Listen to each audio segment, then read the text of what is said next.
Ó meu povo, quando eu descobri que tinha casado com um psicopata de verdade, pensei que meu tempo nessa terra tinha chegado ao fim. E olha que eu, Dona Irati, com meus 67 anos bem vividos aqui em Três Corações, já passei por cada perrengue nessa vida. Em 5 minutinhos vocês vão ver a prova que deixou a cidade inteirinha de queixo caído e que até hoje o pessoal comenta na praça. Vocês vão descobrir 3 coisas. Primeiro, como esse homem enganou todo mundo por anos. Segundo, porque ele quase me matou naquela madrugada terrível. Terceiro, qual foi o segredo que salvou minha vida. Então faz um favorzinho pra véia aqui, aperta esse botão vermelho de inscrever e comenta aí de onde cê me assiste. Adoro saber de onde são essas almas gentis que me acompanham. Assim ninguém perde a hora que eu mostrar o tal documento que o Dr. Sebastião nem acreditou quando viu. Então ajeita a coluna, pega um cafezinho e segura essa ansiedade, porque o impossível só existe até acontecer com a gente. Bora começar. Então, gente, como eu tava dizendo, o Dr. Sebastião nem acreditou quando viu aquele documento. Mas antes de mostrar para vocês o que quase me custou a vida, preciso contar como tudo começou naquela segunda-feira fatídica. Eu tava arrumando as gavetas do Osvaldo para doar as roupas dele. Fazia 3 meses que ele tinha partido pro andar de cima. Aí que eu achei uma pasta escondida no fundo da cômoda, grudada com fita crepe embaixo da gaveta.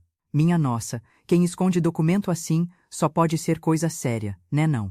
Quando abri aquela pasta amarelada, tinha um monte de papel, foto e uma carteirinha que eu nunca tinha visto na vida.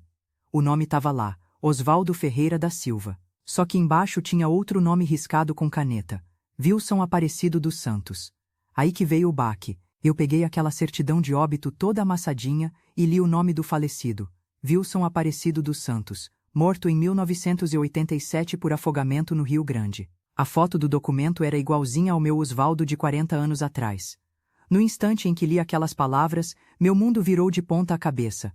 Gente, eu tinha passado 22 anos casada com um homem que tinha roubado a identidade de um morto. Meu Osvaldo nunca existiu de verdade. Minhas pernas ficaram bambas que nem gelatina e eu sentei no chão mesmo, ali no quarto. Porque se ele mentiu sobre quem era, mentiu sobre o que mais? E principalmente quem diabos eu enterrei 3 meses atrás. Mas a pergunta que não quer calar é essa aqui, meu povo.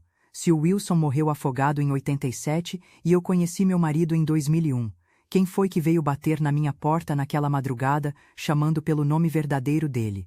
Então, gente, vocês devem estar se perguntando quem foi que bateu na minha porta naquela madrugada, chamando o Wilson pelo nome verdadeiro dele. Eu também queria saber, porque naquela hora eu quase morri do coração. Peguei aqueles documentos todos e desci correndo para a sala. Acendi todas as luzes da casa e espalhei tudo em cima da mesa da cozinha. Tinha foto do Wilson jovem, carteira de trabalho, até uma certidão de nascimento. Tudo com a letra dele, que eu conhecia de cor e salteado. Aí eu lembrei de uma coisa que nunca fez sentido. Meu marido sempre falava que não tinha família nenhuma, que era órfão desde pequeno. Mas de vez em quando chegava carta no correio endereçada para o Wilson dos Santos, e ele sempre dizia que era engano. Peguei uma das cartas que eu tinha guardado numa caixa velha e abri pela primeira vez na vida. Era de uma tal de Conceição dos Santos, se dizendo irmã dele. Na carta ela implorava: Wilson, pelo amor de Deus, me liga. A polícia tá atrás de você por causa daquele caso da dona Helena. No instante em que li aquelas palavras, meu sangue gelou nas veias. Meu marido não era só um ladrão de identidade, ele estava fugindo da polícia por alguma coisa muito séria. Minhas mãos começaram a tremer que nem vara verde. Se ele tinha matado essa tal de Helena e veio se esconder aqui em Três Corações, será que eu ia ser a próxima? Mas aí que veio a pergunta que não quer calar. Se ele morreu mesmo 3 meses atrás, quem é que tá mandando essas cartas novas que chegaram na semana passada com o mesmo nome? Então, gente, vocês devem estar se perguntando quem é que tá mandando essas cartas novas que chegaram na semana passada com o mesmo nome Wilson. Eu também queria saber, porque isso não faz sentido nenhum. No outro dia de manhã cedo, peguei coragem e fui até os Correios falar com o seu Raimundo, que trabalha lá há mais de 15 anos. Levei uma das cartas antigas e uma das novas para ele comparar. Voltei para casa com aquela informação martelando na minha cabeça. Se a Conceição estava escrevendo carta pro Wilson depois dele ter morrido, é porque ela não sabia que ele tinha partido. Resolvi fazer uma coisa que nunca pensei que ia ter coragem. Liguei pro número que estava no envelope. Ela ficou em silêncio uns segundos e depois gritou: Meu Deus, alguém achou meu irmão. Ele tá vivo? No instante em que ouvi aquelas palavras desesperadas, percebi que tinha mexido numa coisa muito maior do que imaginava. Essa mulher estava procurando o irmão há quase 20 anos, sem saber que ele tinha morrido e roubado outra identidade. Minha boca ficou seca que nem lixa. Ela respondeu chorando: "Eu vou aí hoje mesmo, minha filha." Então, gente, quando a Conceição me perguntou se ele ainda estava usando aquela cicatriz falsa no rosto, eu quase deixei o telefone cair. Cicatriz falsa. Meu marido tinha uma cicatriz bem aqui do lado da testa, que ele sempre dizia ter sido de um acidente de bicicleta quando criança. Eu disse para ela: "Conceição, que cicatriz falsa." Ela deu uma risada amarga e falou: "Minha filha, meu irmão nunca teve cicatriz nenhuma." Fiquei calada uns segundos processando aquilo. O grito que ela deu do outro lado da linha ecoou na minha cozinha inteira. O chão sumiu debaixo dos meus pés. Alguém estava se passando pelo meu marido morto. Minha cabeça começou a girar que nem peão. Se alguém sabia que o Wilson tinha roubado a identidade do Osvaldo e agora estava usando o nome dele para pedir dinheiro, é porque conhecia todos os segredos da vida dupla do meu marido. Mas a pergunta que não quer calar é essa: quem mais sabia da verdadeira identidade do Wilson, e o que essa pessoa quer comigo agora que ele morreu? Então, gente, quando descobri que alguém estava se passando pelo meu marido morto para pedir dinheiro, eu sabia que tinha que descobrir quem era. A Conceição disse que vinha para Três Corações no outro dia, mas eu não conseguia esperar. Subi lá no quarto e revirei aquela pasta de documentos de novo. Tinha um papel que eu não tinha prestado atenção antes. Era um recibo de aluguel de um galpão aqui na cidade, pago até o mês passado. O endereço era na Rua das Flores, bem pertinho do cemitério. Peguei a coragem que eu não sabia que tinha e fui até lá na mesma tarde. O galpão estava trancado, mas pela janela suja eu consegui ver umas caixas empilhadas e, minha nossa, tinha foto minha grudada numa parede com um X vermelho em cima. Quando estava saindo de lá, o vizinho do lado me chamou. Era o seu João, que eu conhecia da feira. Ele disse: "Dona Irachi, que bom que a senhora veio buscar as coisas do seu marido." No instante em que ouvi aquelas palavras, senti meu coração quase sair pela boca. Meu marido Wilson estava vivo e tinha vindo buscar alguma coisa naquele galpão depois do próprio enterro. Minhas pernas ficaram moles e eu tive que me apoiar no portão do seu João. Se o Wilson estava vivo, quem diabos eu enterrei 3 meses atrás?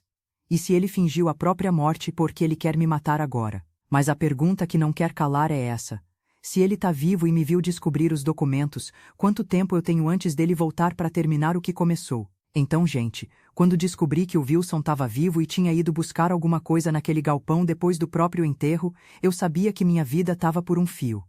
Voltei para casa correndo e tranquei todas as portas. Liguei para o Dr. Sebastião e contei tudo. Ele disse: "Dona Irachi, a senhora tem certeza que foi o Wilson que morreu?" Aí ele falou uma coisa que me deixou ainda mais confusa. "Dona Irachi, eu preciso revisar uns documentos aqui do hospital." A voz dele estava estranha, meio nervosa. No outro dia cheguei no consultório e o Dr. Sebastião estava com uma cara de quem tinha visto a assombração. Minha cabeça começou a rodar que nem ventilador quebrado. Eu tinha enterrado o irmão gêmeo do Wilson, que também usava identidade falsa. Os dois eram criminosos fugitivos se passando por pessoas mortas. Mas se o Ronaldo morreu no lugar do Wilson, e agora o Wilson quer me matar por eu ter descoberto os documentos, será que ele sabe que eu enterrei o próprio irmão dele? Então, gente, quando descobri que eu tinha enterrado o irmão gêmeo do Wilson e que os dois eram criminosos fugitivos, pensei que não podia ficar pior. Mas aí o doutor, ele me mostrou um papel da Polícia Civil com foto dos dois irmãos lado a lado. Embaixo estava escrito que eles eram procurados por uma série de crimes contra mulheres idosas em Minas Gerais. O esquema era sempre o mesmo. Um deles fingia morrer. A viúva herdava os bens e depois o outro aparecia para roubar tudo. Minha boca ficou seca que nem areia. O doutor. Aí ele abriu uma gaveta e tirou um envelope lacrado. Quando abriu o envelope tinha uma carta escrita com a letra dele. "Iraci, se você tá lendo isso, é porque o Ronaldo me matou." No instante em que li aquelas palavras, descobri que meu marido tinha tentado me proteger e o próprio irmão gêmeo tinha assassinado ele por causa disso. Eu tinha chorado 3 meses pela morte de um homem que morreu tentando me salvar. Minhas mãos tremeram segurando aquela carta. Se o Ronaldo matou o Wilson e depois morreu também, quem é que tá vivo agora querendo terminar o golpe que o meu marido abandonou? Mas a pergunta que não quer calar é essa: se tem alguém se passando pelos 2 irmãos mortos e conhece todos os segredos deles, quantas outras viúvas como eu estão correndo perigo neste exato momento? Então, gente, quando descobri que tem alguém se passando pelos 2 irmãos mortos e que outras viúvas podem estar correndo perigo, eu sabia que tinha que avisar a polícia. Mas aí o doutor, ele pegou o telefone e ligou para alguém. Falou baixinho e depois desligou. Ela vem vir aqui agora mesmo. 15 minutos depois entrou no consultório uma mulher de uns 50 anos que eu nunca tinha visto na vida. No instante em que ouvi aquele nome, senti o chão sumir debaixo dos meus pés. A tal Helena que aparecia na carta da Conceição como vítima de um crime estava ali na minha frente, viva e respirando. Minha cabeça começou a girar que nem roda de bicicleta. Se a Helena não tinha morrido e o Wilson não era assassino, então tudo que eu pensei sobre meu marido nos últimos dias era mentira. Mas se ela tá viva, por que a polícia estava atrás dele? A Helena olhou nos meus olhos e disse: Dona Irati, eu sou a terceira esposa do Wilson. Mas a pergunta que não quer calar é essa. Se eu sou a terceira esposa e ele continuava casado com as outras, quantas viúvas falsas existem por aí pensando que são as únicas herdeiras? Então, gente, quando a Helena me disse que era a terceira esposa do Wilson e que eu tinha descoberto mais coisa do que qualquer uma delas, eu fiquei sem palavras. Ela tirou uns papéis da bolsa e espalhou em cima da mesa do consultório. Eram certidões de casamento, todas com o nome Wilson. Aparecido dos Santos, mas com datas diferentes. A primeira era de 1995, a segunda de 1998, a terceira de 2000 e a minha de 2001. O Dr. Sebastião ficou de boca aberta, olhando aqueles documentos. A Helena disse: ele casava com uma, fingia que morria, esperava um tempo e casava com outra. Aí ela me mostrou uma foto que fez meu coração quase parar. Era uma mulher de uns 60 anos, bem parecida comigo, em pé na frente da minha própria casa. No instante em que vi aquelas palavras, descobri que meu marido não tinha mudado de ideia por amor. Ele tinha planejado me matar desde o primeiro dia que me conheceu. Minhas mãos começaram a tremer segurando aquela foto. A Helena tocou no meu braço e disse: Iraci, essa foto foi tirada na semana passada. Mas a pergunta que não quer calar é essa. Se ele já morreu faz 3 meses e alguém ainda tá me vigiando, será que a quarta esposa que a Helena falou tá viva e quer terminar o serviço? Então, gente, quando a Helena me mostrou aquela foto de uma mulher parecida comigo na frente da minha casa com os dizeres eliminar após herdeira, eu sabia que minha vida estava por um fio. Peguei aquela foto e olhei bem de perto. A mulher estava de costas, mas alguma coisa nela me era familiar. O jeito de andar, o cabelo preso, até o vestido azul me lembravam alguém que eu conhecia bem. A Helena continuou. Ela trabalha no hospital aqui da cidade há uns 15 anos. O doutor, aí ele abriu uma gaveta e tirou um papel. Era uma lista de funcionários do hospital. No instante em que vi aquele nome, descobri que a mulher que eu achava que era irmã do Wilson, chorando desesperada no telefone, era na verdade a quarta esposa dele, e ela tinha acesso a todos os documentos de morte do hospital. Minhas pernas ficaram bambas que nem gelatina. A Conceição não era irmã de ninguém. Ela era cúmplice de tudo e tinha me enganado no telefone para descobrir o que eu sabia sobre os documentos. Mas a pergunta que não quer calar é essa. Se ela disse que vinha para 3 Corações hoje mesmo para me encontrar, quanto tempo falta para ela aparecer na minha porta para me eliminar? Então, gente, quando descobri que a Conceição disse que vinha para 3 Corações hoje mesmo para me encontrar, olhei no relógio e vi que já eram 4 da tarde. Se ela tinha saído de manhã de onde morava, já devia estar chegando na cidade. Mas quando ela foi discar, o telefone tocou na mão dela. Era um número desconhecido. A voz do outro lado era de mulher jovem. Vocês estão no consultório do Dr. Sebastião, né? Corremos até a janela e tinha uma moça de uns 25 anos parada do outro lado da rua, acenando para o consultório. O doutor, a Helena, gritou no telefone. Quem é você?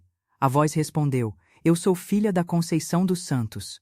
O telefone quase escorregou da mão da Helena. No instante em que ouvi aquelas palavras, descobri que a mulher que tinha me ligado chorando e se dizendo irmã do Wilson não era a Conceição verdadeira.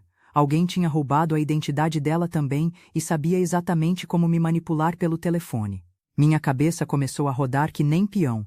Se a Conceição verdadeira estava morta há 6 meses e alguém se passou por ela, então essa pessoa conhecia todos os detalhes da família do Wilson e estava por perto o tempo todo me observando. Mas a pergunta que não quer calar é essa.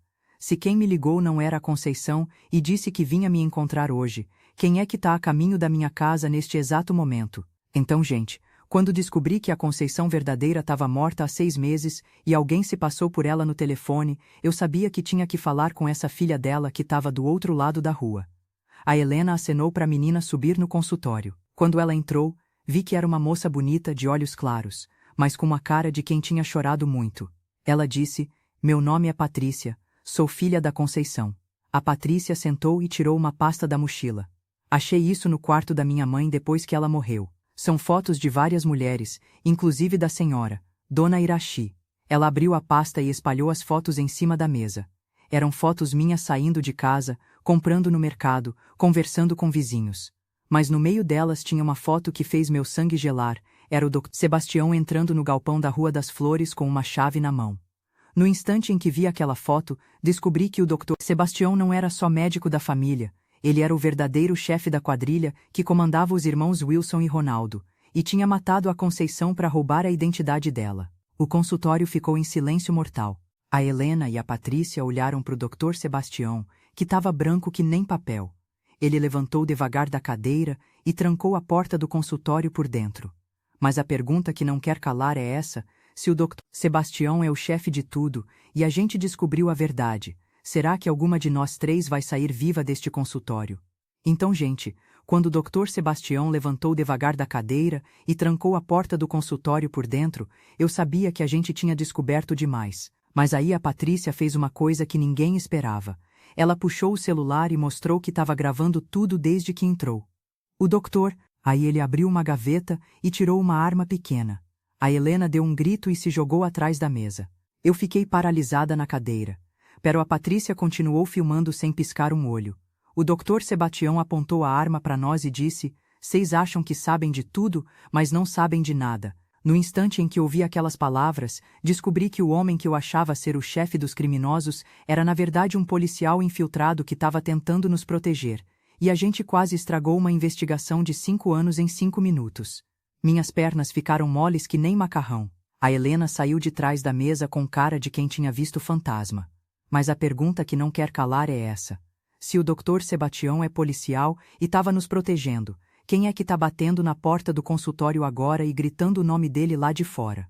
Então, gente, quando o Dr. Sebastião disse que era policial infiltrado e alguém começou a bater na porta gritando o nome dele, a gente ficou em pânico total. Mas aí uma voz de mulher do lado de fora berrou: "Sebastião, abre essa porta." O doutor ficou branco que nem papel e sussurrou: "É a delegada Márcia, minha chefe." Ele guardou a arma rapidinho e foi destrancar a porta. Quando abriu, entrou uma mulher de uns 50 anos, toda fardada, com cara de poucos amigos. A delegada olhou para nós 3 sentadas ali e depois para o Dr. Sebastião. "Sebastião, cê tá bem?" Aí ela parou de falar e franziu a testa olhando bem para mim. Eu confirmei que sim, sem entender nada. Ela pegou o celular, mexeu um pouquinho e me mostrou uma foto na tela. Era uma foto minha antiga, de uns 10 anos atrás, numa ficha da polícia. No instante em que vi aquela ficha policial com o meu nome, descobri que eu não era vítima de nada. Eu era a verdadeira chefe da quadrilha de golpistas, e tinha perdido completamente a memória depois de um acidente que eu nem lembrava mais. A Helena e a Patrícia se afastaram de mim com cara de terror. Minha cabeça começou a doer que nem martelo batendo, e umas lembranças confusas começaram a voltar aos pouquinhos. Eu lembrei de outros rostos, outras casas, outros maridos. Mas se eu sou a chefe e não lembro de nada, quem foi que continuou comandando a quadrilha esses 3 meses todos depois que eu perdi a memória? Então, gente, quando a delegada me mostrou aquela ficha policial com o meu nome dizendo que eu era fugitiva por estelionato e homicídio, eu fiquei sem chão. Mas aí ela guardou o celular e disse: "Calma, Irachi, essa ficha é falsa." O Dr. Sebastião respirou aliviado e explicou: "Irachi, por isso que eu te trouxe aqui hoje." Aí a Patrícia levantou da cadeira e disse: "Gente, mas se a dona Irachi não é criminosa e o doutor..." A delegada ficou séria e respondeu: "A sua mãe não morreu em acidente de carro, menina." A delegada pegou uma pasta e tirou uma foto que fez todo mundo ficar em choque. Era uma foto da minha vizinha, a dona Carmen, entrando no banco com uma pilha de documentos na mão. No instante em que vi aquela foto, descobri que a mulher que morava do meu lado há 5 anos, que tomava café comigo toda tarde e que me consolou no velório do Wilson, era na verdade a irmã dos 2 criminosos e a verdadeira chefe de toda a quadrilha. Minha boca ficou seca que nem areia. A dona Carmen sabia de todos os meus passos, de todos os documentos que eu tinha achado, e tinha me ajudado a descobrir a verdade só para me manter controlada até chegar a hora certa de me eliminar. Mas se a dona Carmen é a chefe de tudo e sabe que eu tô aqui no consultório descobrindo a verdade sobre ela, por que ela acabou de me mandar uma mensagem dizendo que preparou um jantar especial para comemorar nossa amizade? Então, gente, quando a delegada me mostrou a foto da dona Carmen e disse que ela tinha me mandado mensagem convidando para um jantar especial, eu soube que era uma armadilha. Mas aí o Dr. Sebastião olhou para o celular dele e ficou branco que nem papel. Ele mostrou a tela para a delegada e sussurrou: Márcia, a dona Carmen não tá em casa. A delegada puxou a arma na mesma hora e disse: todo mundo quieto. Do lado de fora, a dona Carmen estava parada embaixo de uma árvore, mexendo no celular. Ela levantou a cabeça, olhou direto para a janela e acenou para mim com um sorriso no rosto. A delegada falou no rádio pedindo reforço, mas quando ela terminou de falar, meu celular tocou. Era a mensagem da dona Carmen: Iraci, desce aqui sozinha que eu tenho uma coisa sua que cê vai querer ver. No instante em que li aquelas palavras, descobri que eu tinha uma filha que nem sabia que existia. E a dona Carmen tinha sequestrado ela para me chantagear e conseguir todos os bens que eu herdei do Wilson. Minhas pernas ficaram bambas que nem gelatina. Eu nunca lembrei de ter tido filho nenhum, mas alguma coisa no fundo do peito me disse que aquilo era verdade. Mas se ela realmente tem minha filha lá embaixo e eu não descer agora, será que vou perder a única família que me resta nessa vida? Então, gente, quando a dona Carmen mandou mensagem dizendo que tinha alguma coisa sobre minha filha, eu sabia que não podia descer sozinha. Mas a delegada Márcia pegou meu braço e disse: Iraci, vamos todas juntas. Descemos pela escada de serviço do hospital, bem devagarzinho. A dona Carmen continuava parada debaixo da árvore, só que agora ela estava segurando uma pasta amarela nas mãos. Quando chegamos perto, ela sorriu daquele jeito carinhoso de sempre e disse: Oi, Iraci. Ela abriu a pasta e tirou uma certidão de nascimento. Quando ela mostrou o papel, li o nome da criança: Patrícia dos Santos Silva, filha de Iraci, Aparecida Silva. A data de nascimento batia certinho com a idade da menina que estava do nosso lado. No instante em que olhei para Patrícia e vi meus próprios olhos olhando de volta para mim, descobri que minha própria filha tinha passado a investigação inteira fingindo que não me conhecia. A Patrícia baixou a cabeça e começou a chorar. Mãe, eu não queria mentir para a senhora. Mas aí a dona Carmen falou uma coisa que fez todo mundo calar a boca. Gente, a Patrícia não trabalha para mim não, ela é agente federal disfarçada há 2 anos, igualzinho ao doutor. Será que descobrir que minha filha é policial disfarçada significa que eu tô segura? Ou será que agora que todos os segredos saíram, a dona Carmen vai nos matar de uma vez? Então, gente, quando a dona Carmen disse que a Patrícia era agente federal disfarçada há 2 anos, eu olhei para minha filha e vi que ela estava tremendo. Mas aí a delegada Márcia franziu a testa e disse: Carmen, que agente federal que nada. Ela tirou o celular e mostrou umas fotos. Era a Patrícia entrando em vários bancos, sempre com pastas na mão. Minha cabeça começou a rodar que nem peão. A dona Carmen continuou: Iraci, sua filhinha querida foi quem matou o Wilson quando descobriu que ele queria te proteger. Foi ela quem matou o Ronaldo também. No instante em que ouvi aquelas palavras, descobri que minha própria filha era uma assassina em série que tinha matado 3 pessoas para continuar o golpe. E eu passei o tempo todo achando que ela estava tentando me ajudar a descobrir a verdade. A Patrícia parou de chorar na mesma hora e deu um sorriso gelado que eu nunca tinha visto na vida. A delegada levou a mão na arma, mas antes que pudesse sacar, a menina jogou alguma coisa no chão que soltou uma fumaça branca e densa. Quando a fumaça baixou, a Patrícia tinha sumido completamente, e no lugar onde ela estava tinha um bilhete escrito: Mãe, obrigada por me dar todas as informações que eu precisava. Mas se minha filha assassina sabe onde eu moro e tem acesso a todos os meus documentos, quanto tempo falta para ela voltar para me eliminar de vez? Então, gente, quando vi minha filha sumir naquela fumaça deixando aquele bilhete dizendo que eu não servia mais para nada, pensei que tinha chegado meu fim. Mas aí a delegada Márcia pegou meu braço e disse: Iraci, calma. Ela falou no rádio, e em menos de 2 minutos o hospital inteiro estava cercado de policial. A dona Carmen tentou correr, mas foi presa na mesma hora. No meio da confusão toda, o Dr. Sebastião me chamou num canto e explicou: Iraci, a Patrícia não é sua filha de verdade. Minha cabeça estava rodando que nem peão. Aí ele continuou: sua filha verdadeira morreu num acidente de carro há 15 anos. A gente descobriu isso quando começou a investigação. No instante em que ouvi aquelas palavras, Senti um alívio misturado com uma dor enorme no peito. Eu tinha passado 20 minutos achando que tinha uma filha assassina, mas perdi a filha de verdade sem nem saber que ela existia. 3 horas depois, a delegada veio me dar as últimas informações. Eles tinham prendido a Patricia numa pousada na saída da cidade. Ela confessou ter matado 17 pessoas em 5 estados diferentes, sempre usando a mesma técnica de se passar por parente das vítimas. A dona Carmen também confessou tudo. Ela coordenava uma rede de golpistas que já tinha roubado mais de 2 milhões de reais de idosos pelo Brasil inteiro. O Wilson tinha tentado sair da vida do crime por minha causa, e foi por isso que a própria irmã mandou o Ronaldo matar ele. Quando cheguei em casa naquela noite, a casa estava lacrada pela perícia, mas eles me deixaram pegar algumas roupas. Encontrei uma foto antiga no criado mudo. Era eu com uma menina pequena no colo. No verso estava escrito: Iraci e Josefa 1995. No instante em que vi aquela foto, comecei a lembrar aos pouquinhos da minha filha verdadeira. Ela tinha olhos claros igualzinho aos meus, gostava de brincar de boneca e morreu aos 8 anos num acidente que eu tentei esquecer durante todos esses anos. Hoje, 6 meses depois, eu moro numa casa pequena aqui mesmo em Três Corações.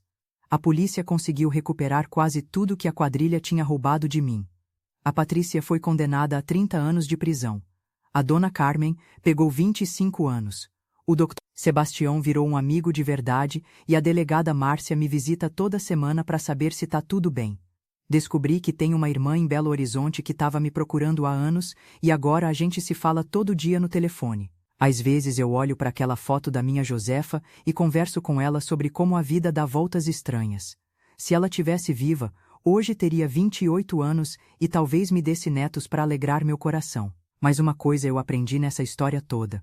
Por mais escura que pareça a situação, sempre tem alguém tentando nos proteger, mesmo quando a gente não percebe.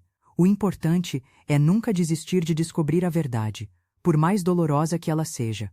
Meu povo querido, agora é a hora de vocês demonstrarem que são os verdadeiros fãs desta história. Você precisa se inscrever agora mesmo neste canal. Não pode esperar nem mais um segundo. Este é o momento para esmagar esse botão vermelho e garantir que você nunca mais perca uma história como essa. Esmague esse botão de like agora. Cada like alimenta o algoritmo e faz com que mais pessoas descubram essas histórias exclusivas que só vocês, os verdadeiros fãs, merecem conhecer primeiro.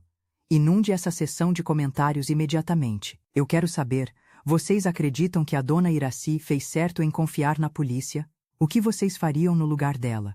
Suas teorias e reações são o combustível que mantém este canal vivo. Compartilhe este vídeo agora com pelo menos 5 pessoas. Seus amigos, familiares, colegas de trabalho, todo mundo precisa conhecer o verdadeiro final desta história.